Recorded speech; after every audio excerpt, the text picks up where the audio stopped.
so you might wonder why is that necessary. Well, it comes from the basic observation that FreeFEM does a lot of things really efficiently. So for example, you can deal with mesh, you can deal with variational formulation quite elegantly and quite easily.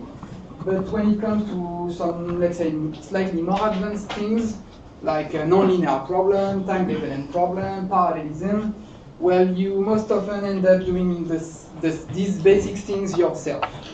If you want to try GPU, if you want to do OpenMP, well, with plain FreeFEM, it's kind of hard. So PETSI is a linear algebra backend. I'll give you a quick introduction in the upcoming slides. But basically, they do those things quite well. So it's funny because it's almost as old as FreeFEM. So both software were started in the late 80s, beginning of 90s, so around 30 years. And so basically in this couple of slides, I'll show you a quick introduction to PETSI, what is it, what you can do, and some of the most recent features with respect to linear solvers, eigensolvers, nonlinear solvers. And so now that we have a lot of nice features embedded inside FreeFEM, I will spend also a good amount of time showing you some nice applications when it comes to multiphysics or large-scale parallelism, so on and so forth. So, quick introduction about PETSI. FreeFEM, the name is quite straightforward. I guess there is free and there is finite element. PETSI is slightly more complicated, but it stands basically for Portable Extensible Toolkit for Scientific Computation. And so if you know nothing about linear algebra or stuff like that, you can basically see it as a black box in which you can feed a bunch of information. And so when it comes to the finite element method, the finite volume method, the finite difference method, and so on and so forth, the basic information that you will most often need are basically vectors. So in PETSI it's called vec, and matrices. And so in PETSI it's called mat. Then with those two basic tools, you can define some slightly more advanced objects, which are either preconditioner or Krylov subspace methods. So those two tools can be used to solve linear systems in a distributed fashion or in sequential and so on and so forth. And once again, on top of these two building blocks, you can define some even more advanced tools like scalable nonlinear equation solver, so SNES, TS, time stepper, and Tao, which is toolkit for advanced optimization. And so basically, when you look at the PETSI interface in FreeFEM, the idea is to expose as much as possible from the PETSI library to a FreeFEM end user, so that he doesn't have to write a nonlinear solver, so that he can do quasi-Newton method with ease, in sequential or in parallel, so on and so forth. So it's also useful for people who don't want to bother with the compilation of tons of software. For example, I will show you in the next slide the list of software which are automatically compiled when you use PETSI inside FreeFEM. And it works basically the same as FreeFEM. There is an official web page, and then there's the GitLab, which is there if you want to contribute. And so I will just show you quickly the web page, because since last year, we've added FreeFEM to the list of software that are used. So you can see that the list of people that use PETSI is quite enormous. So in finite element method, Phoenix, FireDrake, Deal2, in finite volume method, OpenFVM, so on and so forth. And so we are the latest addition to the list, I guess. Okay, so when it comes to the integration in FreeFEM, so there are some things that you have to keep in mind. So first of all, if you use a Docker image that is available on the FreeFEM GitHub, it's not directly linked inside the FreeFEM website, I think, but I'm not sure. So if you use a Docker image, everything is compiled for you with quite good compilation flags, and it has all the features, so most of the linear solvers, most of the eigensolvers, so on and so forth. Of course, if you compile FreeFEM from source, for example, if you want to use FreeFEM on a large cluster or on a specific installation like a Raspberry Pi, I guess, or something like that, you can compile PETSI with FreeFEM. And so currently, when you compile PETSI inside FreeFM, it installs the following list of packages. So mumps, SuperLU, SUTSparse, which are 3 direct solvers, Hyper and HPDDM, which are 2 iterative solvers, Metis and Scotch, which are a graph partitioner, Tedgen, which is a mesh generator, and Slepcy, which is an eigenvalue solver. So, of course, you can also install all those packages directly from FreeFM, but the thing is that there are about 40 developers in PETSy, so things are moving quite much faster. And so these packages are updated quite frequently, whereas the download inside FreeFM can be quite old. So for example, I think if you look at the mumps package, it downloads version 5.0 if you download it through FreeFM. And so version 5.0 is like 2 years old, whereas in PETSy you'll get the latest version because there is slightly more manpower behind. So it's easier to get stuff updated quite fast. And so then you can just load PETSy or PETSy complex and Slepcy or Slepcy complex directly within your FreeFM script. Okay, so now I'll just show you some of the simplification, let's say, we've made in the recent year. And so I will just try to show you that if you want to go from a sequential script to a script that uses PETSy, in sequential or in parallel, you will not require a lot of hard work. It's quite straightforward, and we try to match FreeFM syntax as much as possible. So, as I told you, in PETSy Linguo, there is a matrix type which is called mat. And so, if you come from another finite element package, so we welcome you to use FreeFM, and we don't want to lose you. So, if you've been used to PETSy for the last 10 years and you want to switch to FreeFM, please do, and know that whatever you've written in PETSy will be quite easily usable inside FreeFM. So we really want to match as close as possible to PETSy Linguo, because a lot of people use PETSy, and so if we want to convert people to using FreeFM, well, we don't want to lose them just by adding some strange variable names. So in PETSy, matrix are called mat, so in FreeFM, metrics are called mat.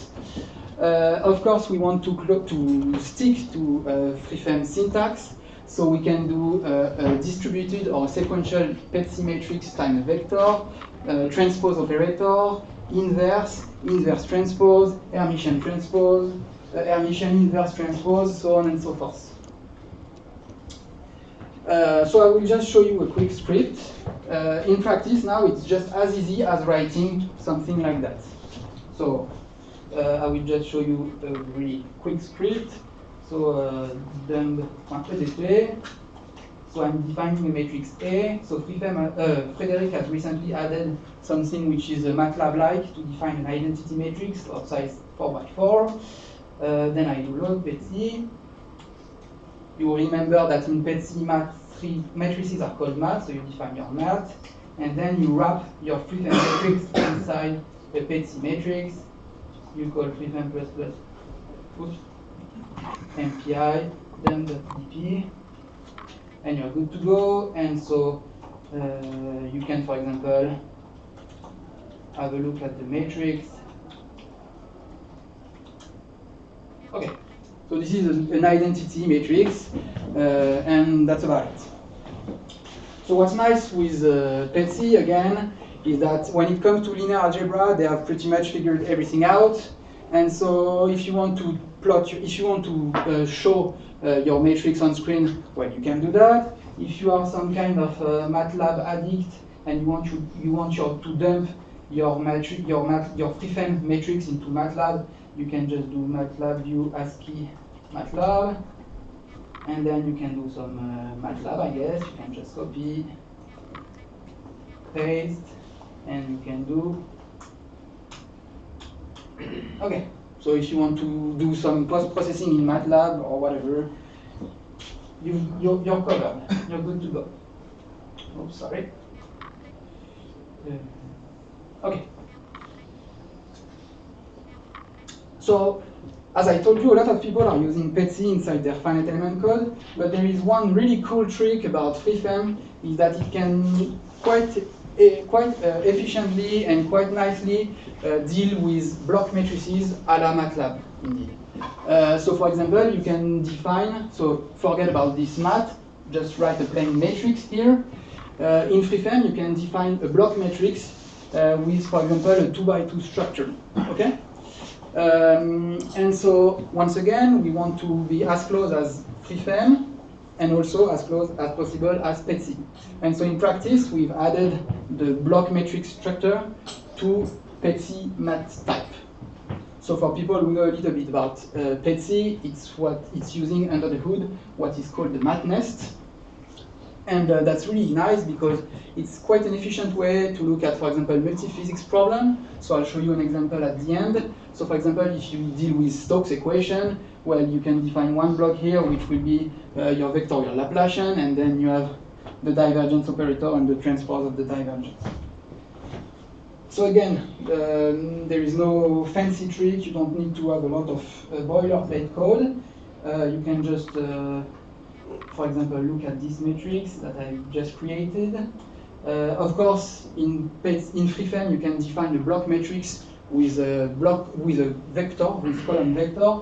So here I will just create a column vector, which will be the diagonal of my matrix, so A.diag, and then I can define a new mat B equal. So for example, I will do something like A D. Oops, sorry. D transpose 0. Okay? And so I can do something like view B. Okay? So I forgot about my MATLAB. And so you get an output which is like this. And so you can see the structure of your matrix. So on the blocks, on the upper left block, you have your matrix which is of size 4 by 4. And then we store the column vectors as dense matrices. And so everything works quite well. And so this level of abstraction is actually quite hard to get inside the standard finite element code. So for example, if you look at Firedrake, it's really sophisticated. All the parallelism is done for you. But if you want to write something like this, well, you can't. Okay. So just a small note about parallel computing. So everything I've done so far is on sequential, is a sequential example, so just one processes. But of course, you can run that on large machine. What you have to keep in mind is that basically FreeFEM has its own numbering, PETSI has its own numbering, and we provide the utility routines to go from one numbering to the other. So it's quite technical. You should not have to worry too much about this. If you need to, there are a lot of examples in the distribution to help you understand what is the notion of PETSI and FreeFEM numbering. Okay, so if you have a question or if you want me to try some crazy stuff on screen, don't feel free to interrupt me.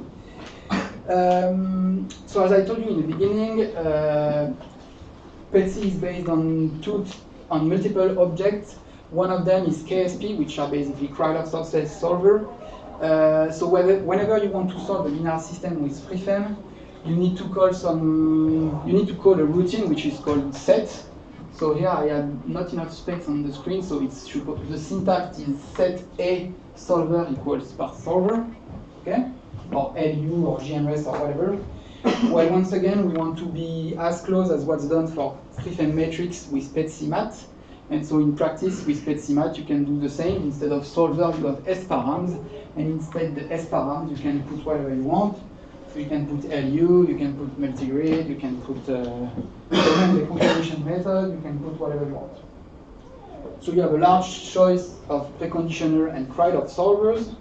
There are many examples in the FreeFEM distribution that shows you how to deal with the different choices. So as I told you, it may be used for using MEMS, for example, domain decomposition, multigrid, so on and so forth. And also, one important thing to notice is that when we switch from version 3 to version 4, we change quite a lot the internal of matrices. And with this change, we deprecated some plugins. So for example, SuperLU distributed, heaps, params. So all those plugins were in version 3, but they are not available anymore in version 4. But rest assured, if you are using PETSI, you can use those plugins through PETSI. So that's a nice way to have a solver which is format agnostic. So whenever we change something under the hood, if you use PETSI, there are things settled on their side of the thing, on side of things, so you can still use all linear solver with PETSI. Okay, so I will present some quite more advanced preconditioner techniques with some examples. So everything I'm presenting today is available on the GitHub or on your FreeFM release. So in PETSI, there are quite some interesting way to deal with multiple problems. One problem you are usually facing when you do multiphysics is the fact that you have different fields. So for example, you can think of coupling the heat equation with the with linear elasticity, let's say. And so you'll end up with a definition of multiple FS space or one vectorial FS space. And so in PETSI, they have a way to decouple the physics, which is called field split. And so it's quite natural to couple field split from PETSI with FreeFM FS space. So let's say that you have three finite element space, PK, PQ, PT. So FS space VH. You can define a preconditioner for each of your field using a field split. And so you need to tell to PETSI how the fields are numbered. And so you can just define the finite element function VH UVW and say, okay, this is my first field, this is my second field, this is my third field. And then PETSI will take care of decoupling the matrix, of picking the right parts of the global system to assemble a preconditioner for the field 1, 2, and 3. So I will show you an example afterwards. What's important for people who are working with saddle point problems, for example, is that you can define approximate Schur complement. So those techniques are used to improve the convergence of some linear systems or non-linear systems. So this is, for example, an example for the Stokes equation. So with Stokes equation, you have basically U and V, which are the velocities that are coupled together. So you'd say, okay, my field split, I want to couple the two first unknowns together. And then you have the pressure, and so I want to define another field for my pressure. And so then you should not have to write another single line of FreeFM. So if you want to do Uzawa method, if you want to do Newton method, if you want to do whatever, you should be able to do this with just options. You should not have to write any codes in any FreeFM codes. So in practice, this can be done like this with PETSI options. So I say that I am using the GMRS as an outer solver, and then I want to couple my fields, so my velocity and my pressure additively. Okay. And I do LU and Jacobi, okay. Then I can do, of course, an inexact solver in the velocity block. So I'm using a multigrid solver for the velocity block, and I'm using a flexible GMS for the outer block. You can do a multiplicative composition of your field. So you notice here that I have the B back there. You can say to PETSI, okay, my problem is a saddle point problem. So first I want you to detect where are the zeros on the diagonal, and then I want to do some kind of approximation of the Schur complement. Well, again, you can just do that with options, so on and so forth. So for example, this is the Uzawa method with not a single line of code. So what is Uzawa? You eliminate the velocity by doing an exact factorization on the velocity field, and then you iterate on the Schur complement. Okay, so the field split techniques were already implemented at the end of last year. So if you go back to the 2018 FreeFM days and you look at the talk of Johan Moulin, you'll see basically that we have been using this for already 2 years or so. Now I will present some more new stuff. So the first one I will present is geometric multigrid. So those solvers work quite well, but they work, of course, for quite specific problems. Most often when you have a really well-defined problem on smooth surfaces, so on and so forth. And so we can use FreeFM to generate a grid of a hierarchy of grids, and using the interpolate function that we all know, I guess. Well, not if you're a true beginner to FreeFM, but using the interpolate, we can define corresponding prolongation and restriction operator, and we can just feed that to PETSI. So there is an example, diffusion free PETSI, so I will try to run it. Repo free and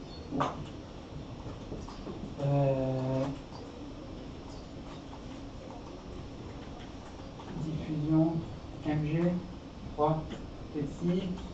So let's say I want to do 2 levels of oops with graphics.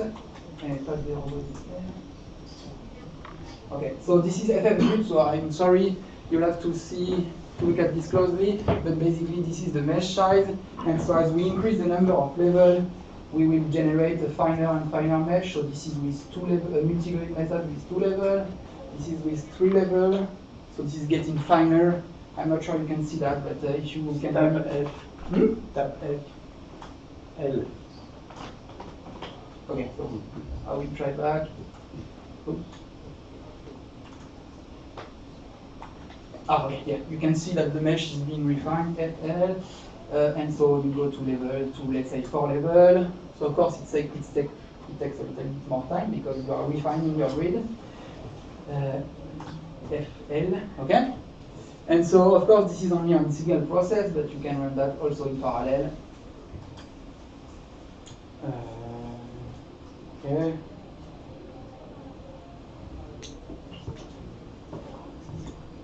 So the scaling is not ideal on my laptop, but I have a small laptop. Up. FL. Okay. So you can see the domain decomposition, and so we build the hierarchy of grid, and so the problem is finer and finer. Okay.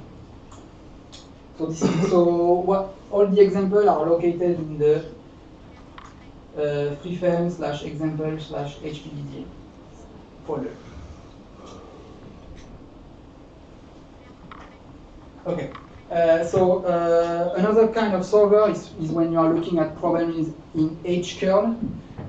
So for problems in H-curl, there are some quite fancy tools from Immeyer and Chu in 2007 that are implemented in Hyper, which is available. This requires an additional plugin which was done by Frederick, which is called MatEdge P1, which gives the edge to node corresponding, but then you can solve, for example, Maxwell problem. There is also another solver for problem in HDiv, which is called ADS, but it's not implemented yet. If some people are interested in HDiv problem, let me know and I'll just add the interface. It should not be too much of a problem.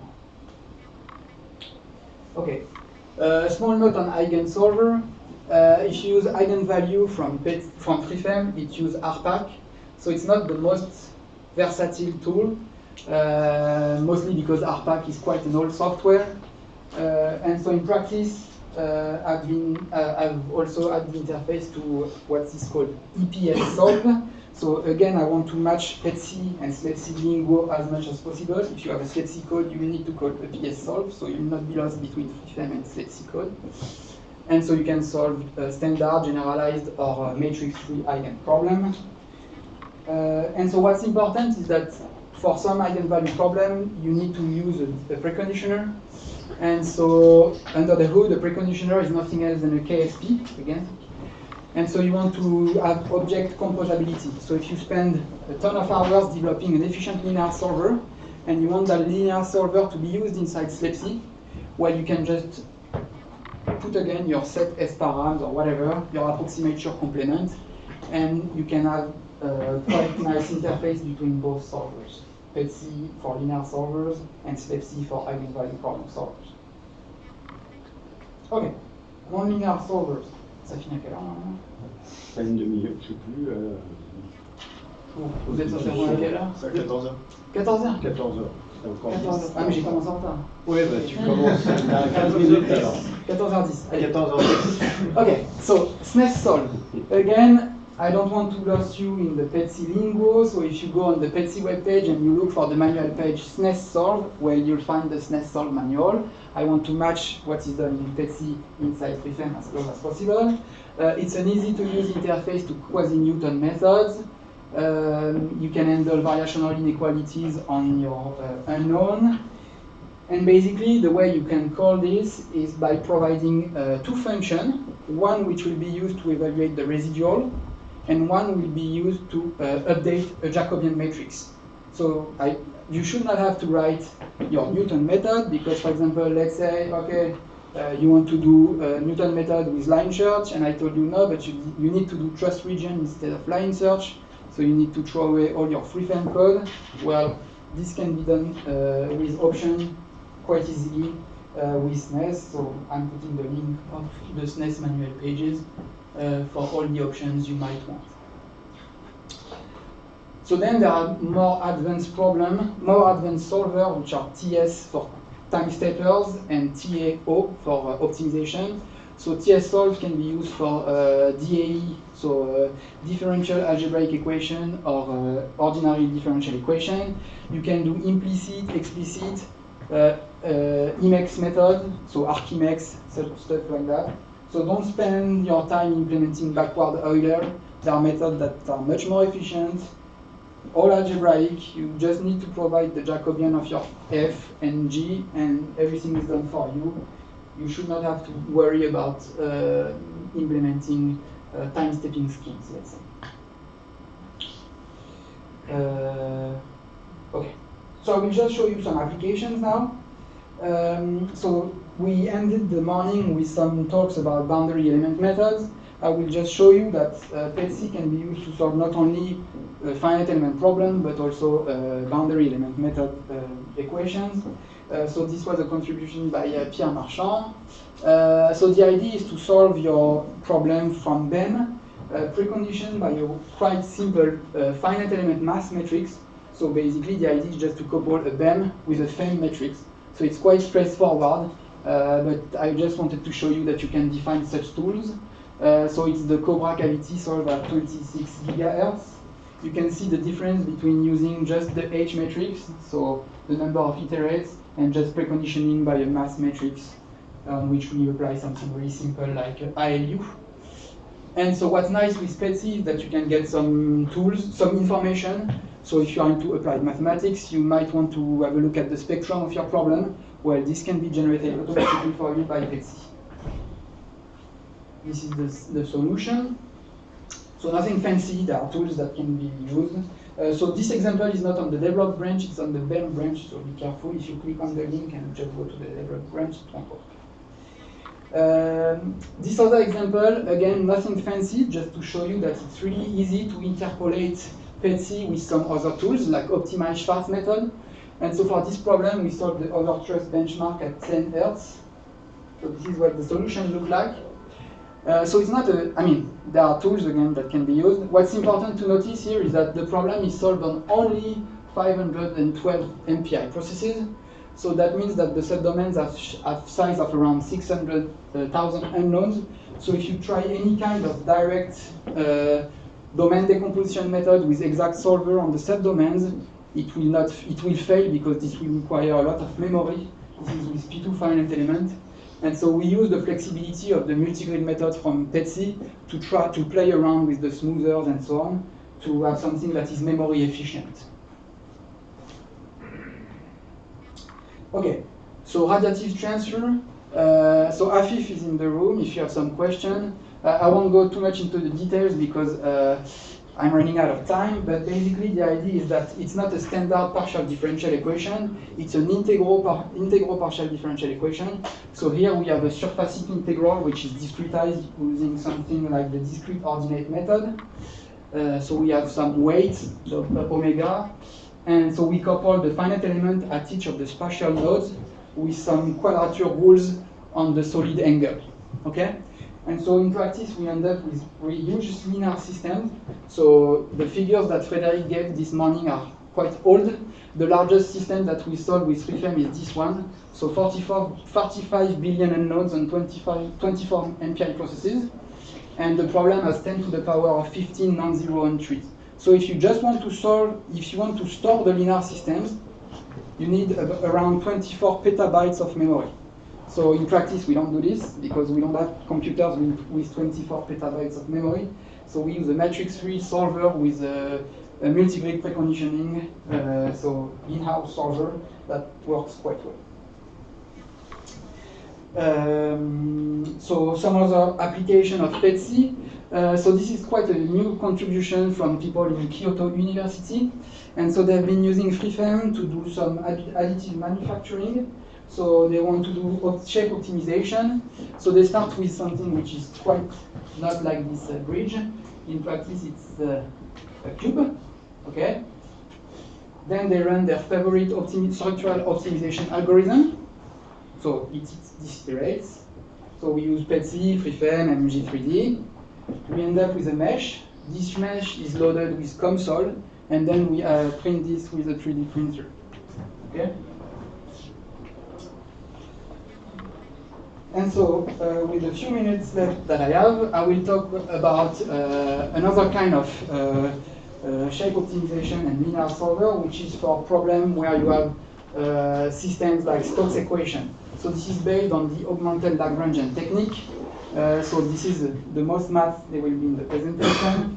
So the augmented Lagrangian is based on the graph-deep stabilization method from Benzi and Olshansky from 2006, where you basically have something like a Stokes problem, and you stabilize your velocity block by adding some symmetric definite positive term, W. And the idea is that on this problem, it's easier to define preconditioner. So this is the idea of augmented Lagrangian. For the sure complement, you can approximate the inverse with this matrix, which is easier to invert, and it gives good numerical properties of the preconditioned system. So in practice, inverting the velocity block GUU shifted, it requires some quite complicated multigrid method. So this was implemented in Firebreak, but in FreeFEM it's quite tricky to do. And so we have been working with people from Onera on a slight variation, which is called the modified augmented Lagrangian preconditioning, which was also worked on first by Benzi, Olshansky, and Wang. And the idea, once again, is to just simplify your global preconditioner by a lower triangular preconditioner. So this code is available. So if you are looking for the most efficient Navier-Stokes solver on the web with FreeFEM, it's that. So we have been using that on 2000 processes for solving large Navier-Stokes problem. So there is a paper, of course, that goes with that. It's open source. And so what's interesting is that you can couple that with other physics, because again, with PETSI, you can just define your preconditioner for your fluid, and then couple this with some elasticity problem or whatever. And so people at Local Polytechnic have been using it, for example, to maximize the lift of a structure subject to a drag constraint. Okay. So again, PETSI, FreeFEM, MMG, the same tools as those always. Or you can also do true multiphysics and couple your fluid problem with some elasticity. Okay. So you want to minimize the compliance of the structure. So people who do a little bit of shape optimization are quite familiar with this kind of work, I guess. Okay. And so last application, fluid structure interaction. So as I told you in the beginning, Johan Moulin has been working on FreeFEM and PETSI for the last 3 years for his PhD thesis. And so now we are working from a pure fluid application to a fluid structure application. So we are in the ALE framework, so augmented Lagrangian arbitrary Lagrangian Eulerian method. So if you're not very familiar with this technique, you basically have a couple of unknown, one for the solid, one for the extension of the solid, one for the fluid, and a Lagrangian to impose the continuity of the position of the solid. Okay. So what's nice is that you write the math, and then you can write this block matrix just as you would do in MATLAB or stuff like that. And then you plug that inside SNES-Solve, and PETSI do the rest. So in practice, we use a field split, and so we use a nested field split. So we have a field split for the solid, the extension, and the fluid. And inside the fluid, we use an augmented Lagrangian method. And so this can be used to do some validation, for example, from the problem of Turek and Ashwan. We are also interested in eigenvalue problems. So the people from Onera, they are working on planes, so they want to know if the wings of the planes are stable or not.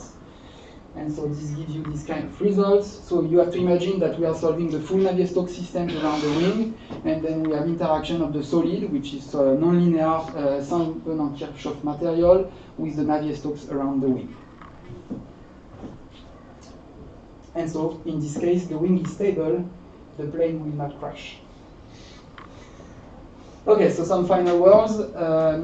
I've presented some multi-physics solvers with PETSy and FreeFEM. The idea is to use the high level of abstraction of FreeFEM at the PDE level, and then the versatility of PETSy to not have to bother with some complex block systems and Newton method with tons of fields. We want to reuse as much as possible solvers, so if you design a good linear solver and you want to use that inside your non-linear solver, PETSy is the right way to do it. Ongoing developments are user-driven, so there are tons of routine in PETSy. If you want to have something integrated inside FreeFEM, just ask us and we do the proper link. And so if you want a full tutorial on PETSy and all sorts of parallel computing stuff, you can go at this URL. And finally, I have to put a request.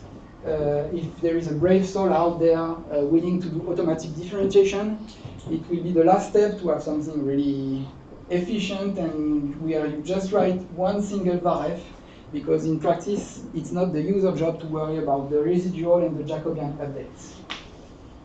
Thank you.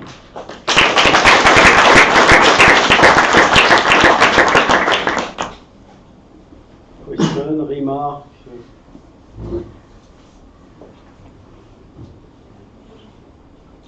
Tu nous as scotché. Je vous entends.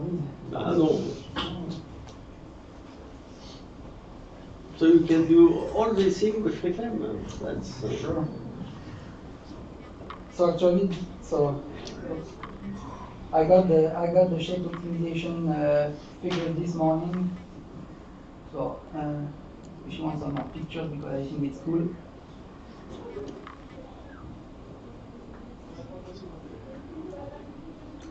Nice. Yeah.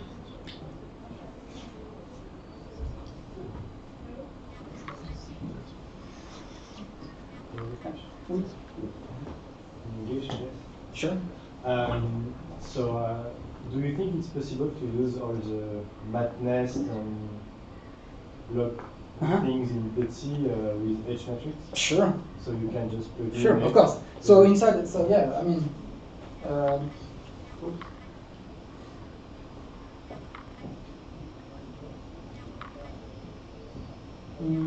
okay.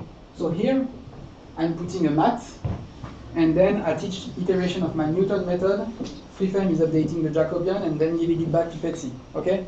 But I can put a mat, which is a matrix-free method, so I can just provide the matrix vector multiplication, and then, so if you want to do FEM-BEM coupling, it's trivial. I mean, yeah, you have just like a FEM block, a BEM block, and you do coupling. So what's interesting here is really a true multiphysics, so you have the solid defined on the structure, you have the fluid defined elsewhere, and then we interpolate to find where is the structure. So it's not like Navier-Stokes with temperature, where you have a single FS space with everything defined at each point. Here it's true multiphysics, so 3D, 2D, 2D, 3D, different FS space, different physics, and so on. And so you can do FEM. And the mesh can change, and the number of unknown can change? Sure. So I mean,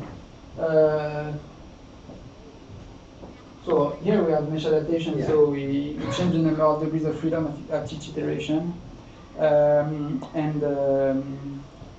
I mean, so here for the ALE method, so the idea of ALE is not to remesh the solid with respect to the deformation. So we don't do, I mean, once we go in the Newton method, we solve the problem and we get back the solution and we're happy and we deform the mesh using the ALE deform mapping. But you can imagine having some kind of remeshing after your first step. So, no more questions. So, thanks again.